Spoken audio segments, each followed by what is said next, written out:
Hey, great Monday afternoon, everyone. It is Dr. Anissa Short again for another episode of Conversations with Chosen Pen.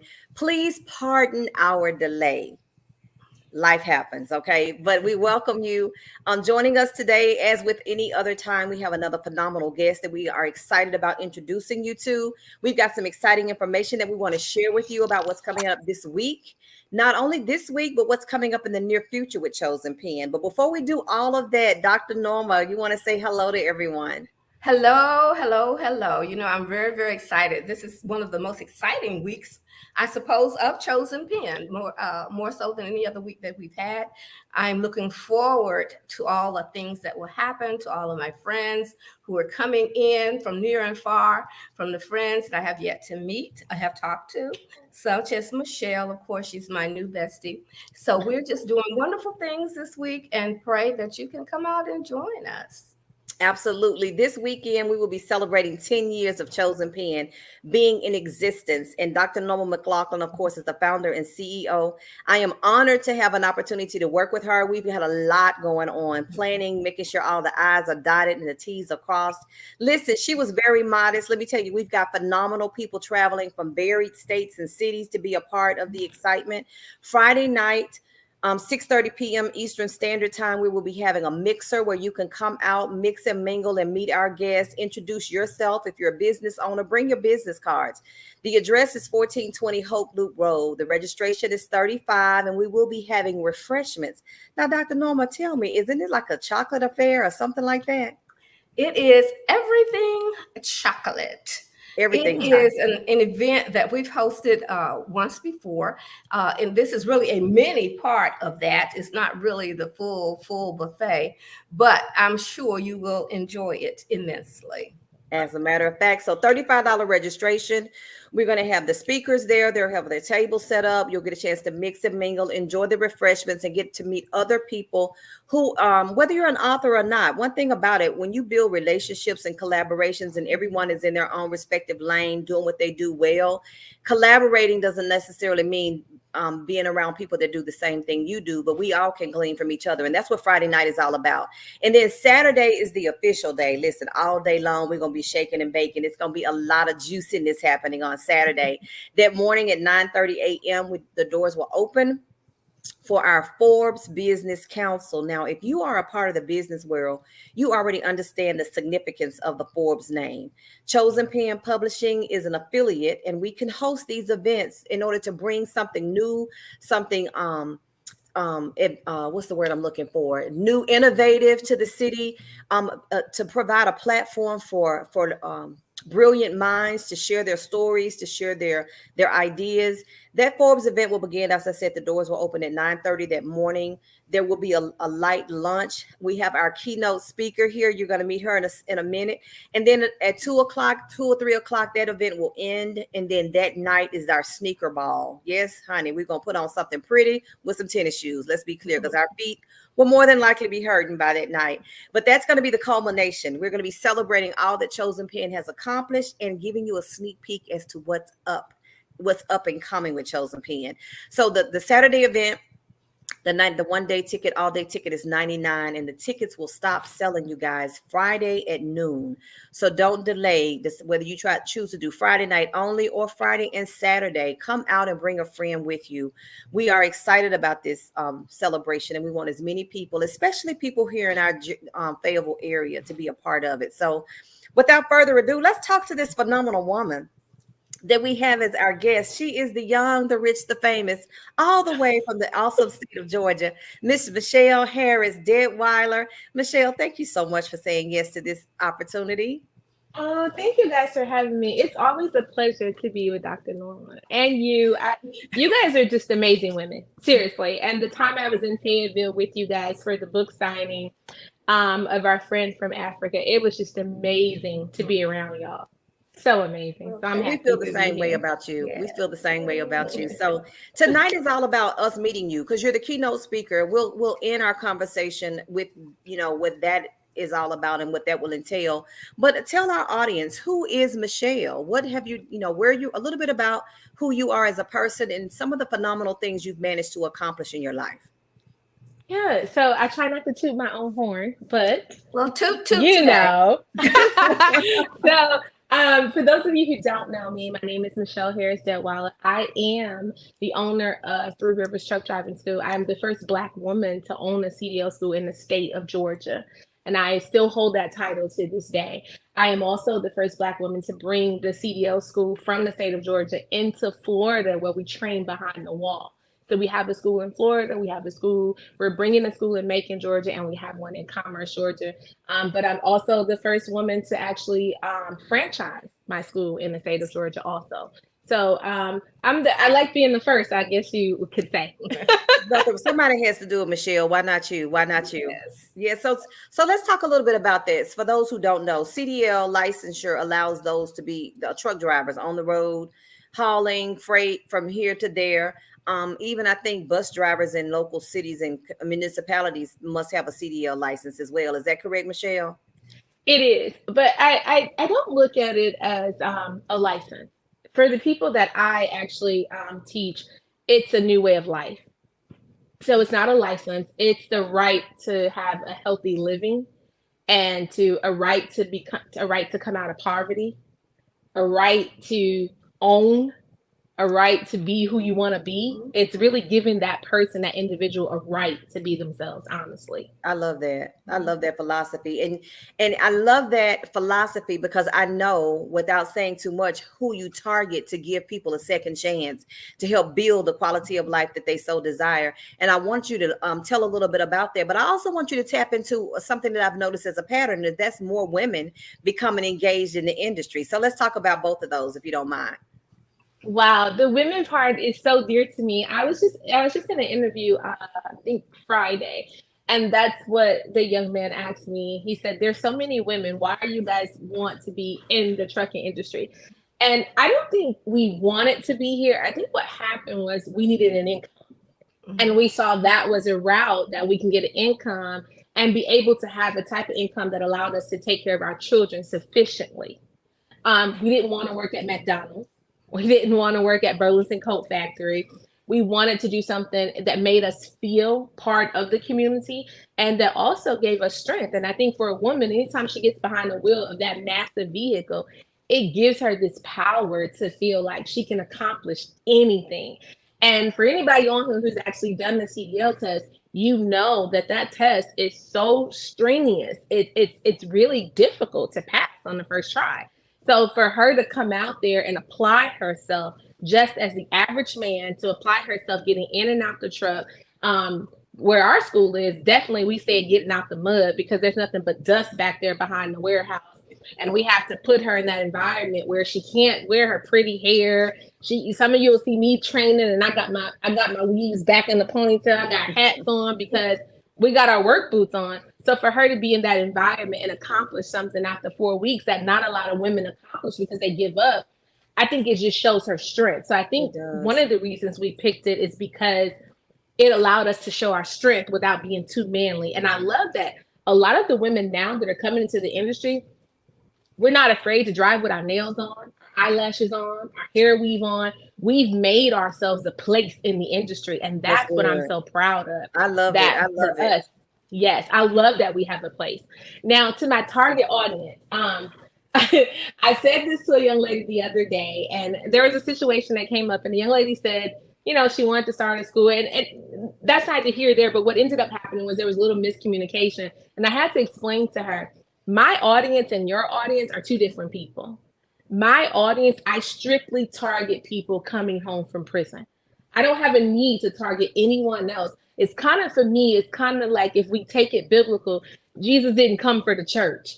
So I'm not coming for anybody who has access to their pastor already, who has access to a prayer life, you're on the altar. I don't need those people. Now they're welcome, but what I need are the people who feel like they don't have direct access to me. I love that. Those are the ones that I'm after. And those are the ones that they can't come to school with me because they're locked away, or there may be a parole violation or probation that may be keeping them from bettering themselves. So I have to come to them and give them the keys to come out. So that's my target. Michelle, I'm gonna tell you, we were just talking, Dr. Norma and I had a conversation earlier, and then Dr. Norma, of course, to jump in, but we talked about how how disadvantaged many are, especially when they serve their time. Now, if I commit a crime and I serve the time, I have paid my penance to society. So now I ought to be in a position to create a better life for myself, or at least have a boot, have a foundation from which to build. And oftentimes it's not made available. People still penalize folk who fall in those categories, which is so unfair. But what you're doing is just the opposite. You're not even waiting on them to, quote, get out. You're positioning them to be prepared. So when they do, they already have a leg up, so to say.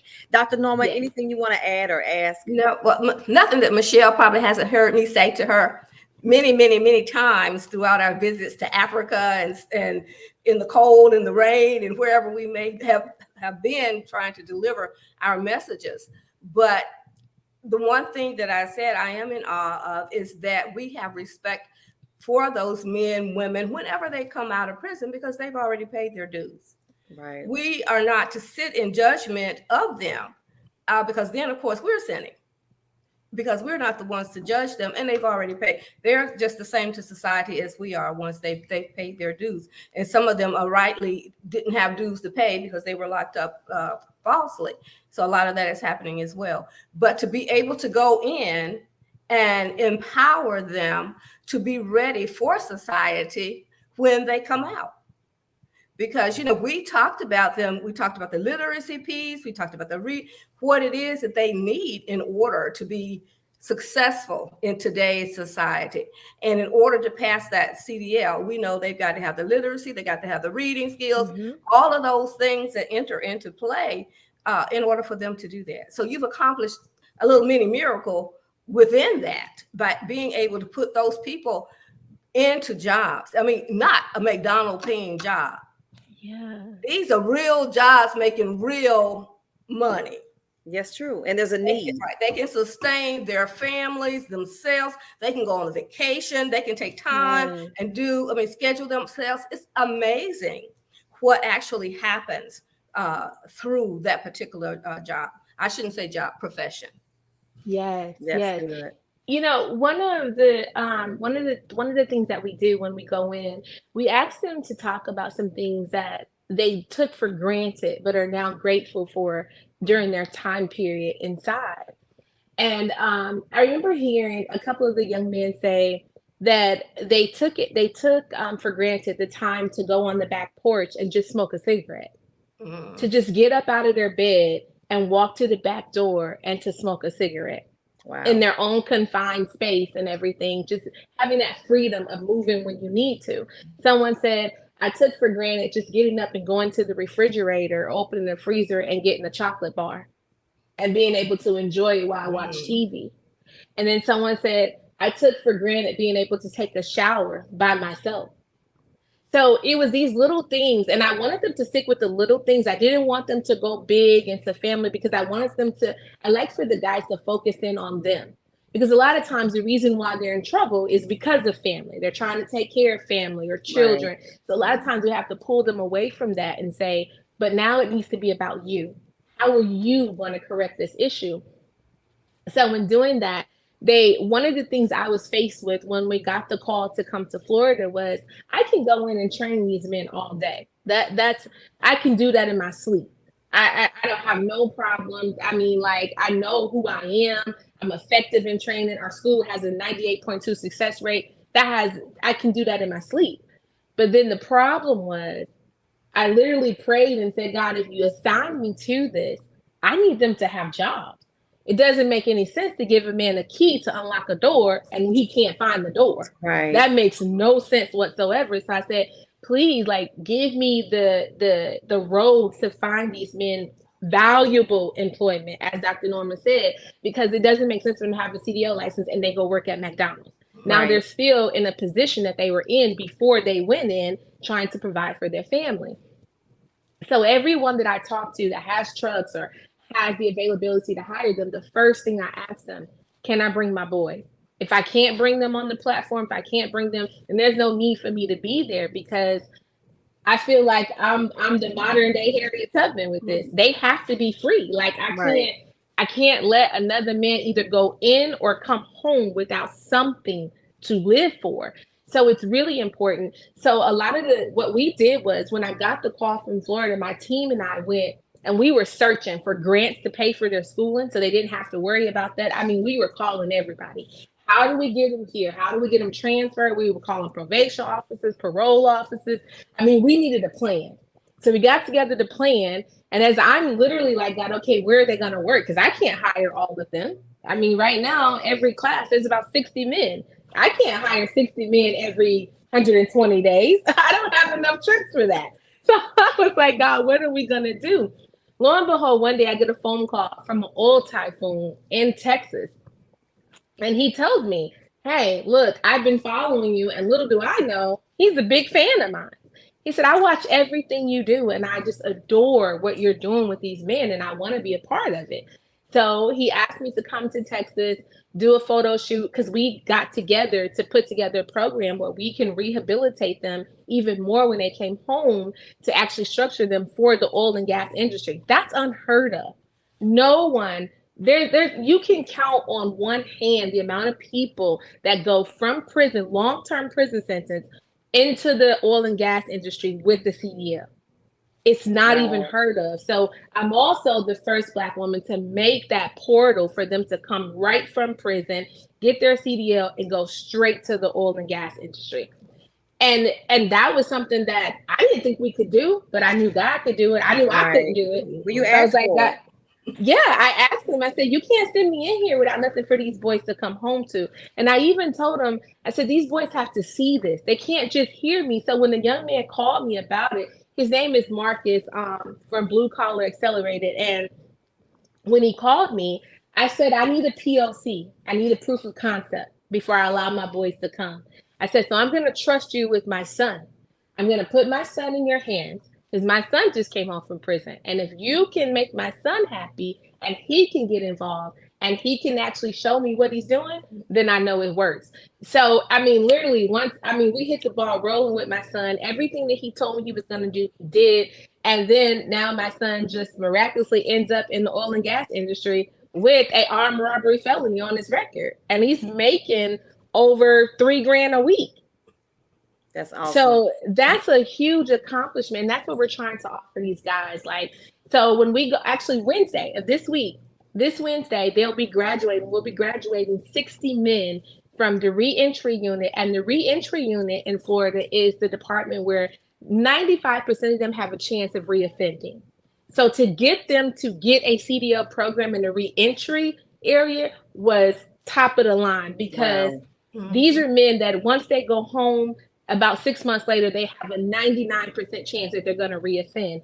But each one of those men graduated with a 92% on general knowledge, air brakes, and combination. They're striving to change their lives. They want a better life. They want a better life. They want a better. All they've ever wanted was a chance. Most of them, anyway. Mm-hmm. So let me say this, because we do want to get to the conference, but I want to also add another portion, because you have to come to hear all of this. I know it's so much to talk about. So we usually try to keep this at 30 minutes, but that just never happens. But anywho, so here's another part though, and to tie into here's why making connections is so important, of being open to being in the rooms. A lot of times we discredit an opportunity to be in the room because we overthink things, right? Mm-hmm. So we met, Dr. Norma made reference to the many trips you all took to Africa, but we met in Africa.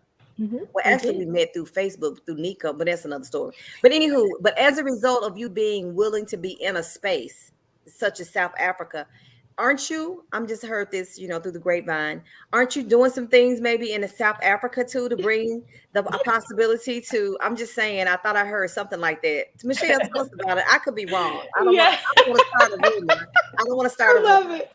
Listen, so there's a couple of things in the pipeline, but one of them is we've been offered to come back to Botswana in February to talk about breaking ground on our second school in Africa. And so we want to be able to offer the men and women of Africa the opportunity to train at a certified school so that they can get their CDLs. But it didn't just open up there, right? So one of the things I always tell people about me is that I'm gonna work the room. If you put me in the room, I'm gonna work the whole room. I'm gonna figure who these people out. And Dr. Norma, sometimes she gets on to me about it because I'm like, well, hey, can you do this for me? Michelle, stop it, not now. Because I'm very outspoken and I'll just go, hey, I know, you know. So one of the things that I got a chance to do in South Africa was meet with Pat Dumbe on a whole nother level, to be able to experience her as a phenomenal woman. She is. And almost like a mentor. So she's just kind of like grabbed me under her wing, and we have been like back and forth with different things. And so I said to her, I said, Pat, I want to do a TEDx in South Africa, but I didn't want to do just a regular TEDx. I said, I need to go to the diamond mine. I want these people to see, because I believe there's power in the Black woman and the diamond when you put them together. She has to understand that she's been bruised and hurt for a reason. And she comes out just as beautiful as ever if she could just withstand the process. And so I was like, that's me. So I said, the people need to know who we are.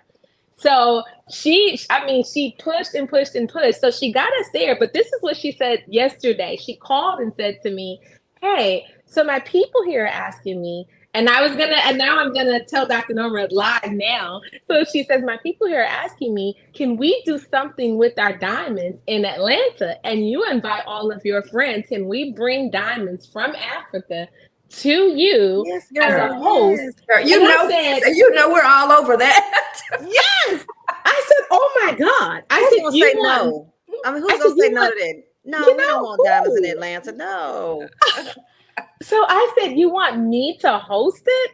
And she said, they just love your profile, love what you're doing. So that one trip to Africa, where even just a trip to do the Forbes event, people have to understand when you're asked for positions like this, it may cost you. That's okay. But you're sowing a seed into your future. Yes. And that one little seed that I sowed to get to Africa opened up so many doors, where Dr. Norma was there with me, and we traveled together the second time, and we were there with the first lady of Botswana.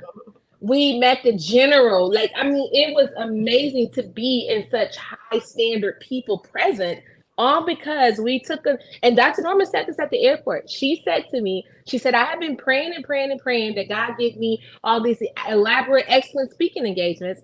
And then if God gives them to me and I say no, then it was kind of a waste of a prayer. Yeah. So I kind of took her advice, and I'm like, I'm asking for this. So now when God opens the door, I gotta go. Right. And so I just been jumping on the door. It's like, okay, let me in. I'm here. Well, we're glad you jumped on the door to be a part of the Forbes event that's coming up this weekend. But I want to point out something just before we talk about Forbes. And I just love the way you casually said, we're going to open up our second CDL school in South Africa. I mean, not the first, it's the second. So congratulations on all your success. I'm glad to know you. I'm glad to have had opportunity to meet you and to build even a stronger bond with you. Dr. Norma, let's get to talking about this weekend. What do we want to say? What do you want people to convey about the weekend? And let's talk a little bit about how Michelle is going to add her extra pizzazz to the whole event. I am sitting here while she's talking, and we've invited soon to be Mayor Evans to the event. And I know we're going to have a time to sit him down to talk with her. He's a great proponent of helping the people who have been incarcerated. Exactly. He's a proponent of trying to make sure those people who have been to get their records expunged. He's trying to help them get back into society, helping them to find jobs. So you just need to hold on to the North Carolina piece. I'm coming. You and I have been talking about this for months. Yes, we have. Oh my God. This is going to be great. It's going to be great. This is going to be phenomenal. She has this has been something that's been in her heart for so long. So to know now she's going to have the opportunity to present it, I'm going to be right there. I'm going to have you back. I'm going to be right there. This is going to be great. This is going to be great. It's all about being in the rooms, saying yes to opportunities. saying yes to. And the Atlanta women are breaking the door down for this event. Oh my God. Georgia is showing up like gangbusters. Now, don't get me wrong. We got phenomenal women coming from other cities and states, but Georgia is showing up. They're coming to take over, and I'm all for it. I'm like, come on, sis, let's do That's this. why I love my city. I love Atlanta. Yes. I wouldn't want to move anywhere. People ask me all the time. Now, I do want to live internationally. I do. But I always want to be a part of Atlanta. Atlanta is just, it's that milk to my cookie. That's what it is. You can't have one without the other. Yeah. Yes. Good point. Wow. So you're going to be our keynote. You're going to speak during the Forbes Business Council. We have a lunch window. And during that window, you're going to have an opportunity to take the platform and share your heart. Now, we don't want you to share everything right now, Michelle, because otherwise they would need to get a ticket to come. Okay. But give us a snippet of what it is that you believe is going to be. What are you going to share? Just what are you going to share? Just a little bit about what we talked about, Michelle. Don't give it all. Yeah. I really do believe it's important for me to share the little tidbits of my book, Unlocked, because it moves in my father into my life, where I believe people have to understand the soulless piece of forgiveness. That's the only reason why I'm here. I think if I had any type of unforgiveness or any type of malice in my heart toward my father or any of the men that hurt me, I don't believe I would be able to stand this tall in this industry. But because I really need, and that's been my key point, I need people to understand the power in that. That's what I want to deal with. That's good. That's good. Let me tell you something. The Forbes experience, for those who had not purchased their tickets or who have them already secured, need to understand that we're going to have 3 phenomenal panel discussions, and one of which has to do with forgiveness, another has to do with women entrepreneurs, and a third has to do with literacy. And Michelle, you embody all of that with your conversation about the forgiveness piece with regards to your relationship with your dad. You stand tall as a successful woman in the field of free enterprise, as an entrepreneur. But then even in that, what you're doing to feed those who are, people sort of say, sometimes forgotten. You're giving them the literacy. They're becoming more empowered because of what you do in training them. You encompass all of that. So you're the perfect keynote. And I look forward to hearing what you say. Tell us about your book again. What's the name of that book? Yes. So the name of the book is called Unlocked, and there's a subtitle, The 7 Steps to Complete Victory. And in the book, what I do, and I didn't know that the book was going to heal me, honestly. I just knew that I wanted to write, and I asked God to tell me what to write. And so I wrote the book literally 3 days. I just sat in the back of the truck and I just wrote. I didn't stop. And I didn't realize that I was really giving people a detailed 7-step look into my life, where different things had happened and there were different catastrophic events. Some of them I had hidden and I didn't even acknowledge them anymore as an adult. But there I was actually acting off of those things because I still remembered them or remembered some part of that event. And so that book allowed me to rediscover and to really ask God for complete healness and wholeness so that I can be the woman that God had desired me to be, because I was just only holding myself back because there were actually hidden doors that I blocked off. Things had happened and I just blocked them off. That's so it really taught me. So the book teaches even men. I've had so many people message me about the book, and they will come and tell me, oh my God, I was healed, and I wrote a letter to my grandfather who passed on, or I wrote a letter to my mom who's no longer here, or my daughter who's in prison, my son who's in prison, because it allows them to take a step-by-step look at these events and figure out. I believe every time there's a catastrophic event that happens in our lives, I believe that that's a point where we get locked. A little piece of us is locked up in that event. And so we start to react off of those things, and it changes our whole DNA. We now respond differently because of that.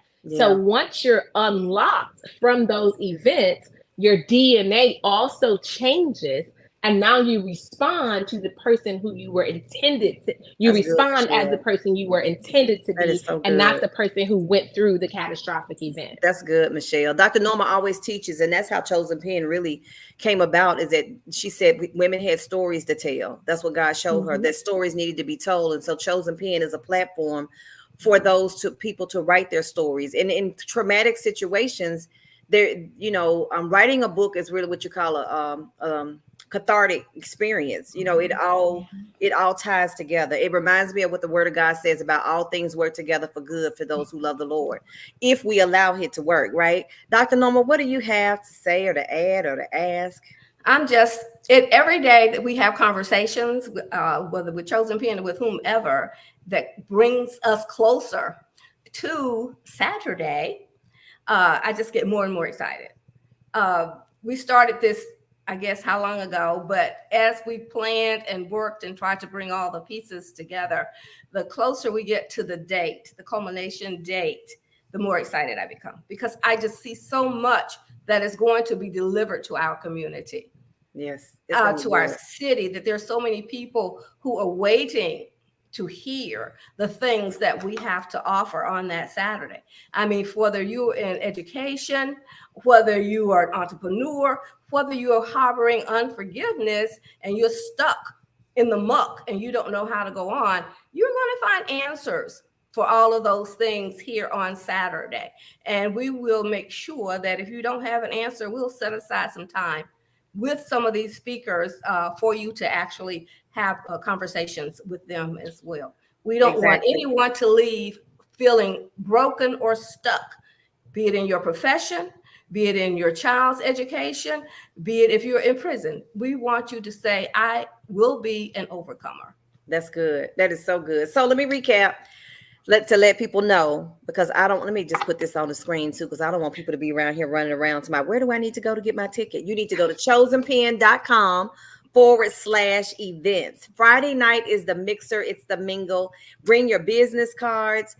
Get an opportunity. You will have an opportunity to meet our speakers, to build relationships. Never deny yourself an opportunity to simply be in the room, because you never know who's in the room that you need to meet or that needs to meet you. So that ticket is $35. And of course, the chocolate, all things chocolate, is a part of that experience. And it is all things chocolate. Also, just don't think it's sweets, because we'll have some savory as well. The first time I went to one of their events with all things chocolate, I had chocolate dipped bacon. Ooh. I was like, what? And I said, I don't know about that, but I'm sure gonna try it. So so all things chocolate. That's Friday night. Again, the tickets are $35. That includes the refreshments. Bring your business cards out. Bring your friend. You can get your ticket at chosenpen.com/events. And then Saturday is the grand celebration, which is a 2-part. That morning is going to be the Forbes Business Council. That's where we're going to have a panel discussions on forgiveness, on literacy, on entrepreneurship. We will see our dynamic speaker in live and in color, full of color. This Michelle will be the speaker. There will be lunch, a light lunch served as well. And then you come back that night for the sneaker gala, which will include a dinner, and that will be the culmination of everything. We're going to celebrate all things Chosen Pen, reflect on the accomplishments of Chosen Pen, and give everyone an opportunity to learn a lot more about what Chosen Pen has coming up in the future. So I don't know what else we need to say without giving it away, Dr. Norma. What else? Did we miss anything? Well, we could sit here and talk with Michelle all evening and she would have stories to tell us all evening. But I think we need to end at this point so that people will have something to say they are hungry for, they want to hear, they want to know more about it, whatever it is, because I'm sure that there is something that can be shared with everyone. That's true. I see Jasmine have down here, the chocolate meatballs were exceptional. Yes. Oh my goodness. They were good. They were good. I forgot about those as well. But anyway, so they may be on the menu. Who knows? You won't know unless you be there. So Be there. Get your tickets. Again, the tickets are on sale now at chosenpen.com/events. And then you can secure your tickets until Friday noon Eastern Standard Time. Okay. At which time I don't want you to say you missed it because you did not know. So not only do I want you to take action, I want you to share this with a friend. Grab someone and bring them along. That's what friends do. That's what friends are for. We share the love, and that's one way you can do that. Michelle, thank you again for saying yes. I look forward to seeing you again, sister, in a few days. No doubt about it. And we have to travel together. We haven't traveled in a while, so we'll have to do that soon. Yes. I'm trying to get you on my trip to South Africa, but you're going to be. I tell Pat she needs to send for me. Yes, I want you there in February, but I know you also have to go back in March, right? Yes, right. Yeah. Well, we did it before. Tell her if she sends for me, I'll be there. Now, we did that before. So that's nothing for you because we left, stayed home for 2 weeks, and we got right back on a plane. Yes. So me and you can do that. It's been proven, that's for sure. That's for sure. Well, don't talk too much though, because we want to save some of this for Saturday, so people know how they can be a part of all the excitement. Thank you again so very much, Michelle, thank you all once again for being a part of Conversations with Chosen Pen. We are excited to have you not only watch and be with us each Monday night at 6 p.m., but to also share this with friends and family. Look forward to seeing you back here again next week, Monday, 6 p.m., same time. We're going to have a few more phenomenal guests, but don't forget, chosenpen.com/events. Get your tickets before Friday noon. We hope to see you there. Yes.